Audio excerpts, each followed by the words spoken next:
Diwaliben Raghunath Doshi cycle સ્પર્ધા યોજાઈ। સાવરકુંડલામાં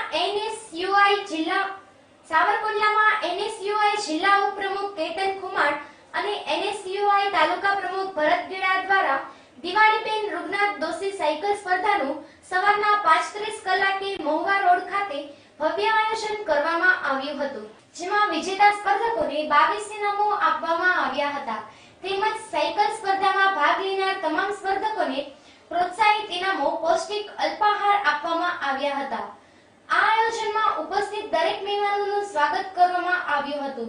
આ સાયકલ સ્પર્ધામાં વિદ્યાર્થીઓ મોટી સંખ્યામાં ભાગ લીધો હતો। અહેવાલ યોગેશ ઉનડકટ સાથે ABG news Savarkundla. Union of India NSUI દ્વારા આજે સાવરકુંડલામાં ભવ્યાતિ ભવ્ય સાયકલ સ્પર્ધાનું આયોજન કરવામાં આવ્યું, તેમાં આશરે 700 વિદ્યાર્થીઓએ ભાગ લઈ સાવરકુંડલામાં એક રેકોર્ડ પ્રસ્થાપિત કરી દીધો।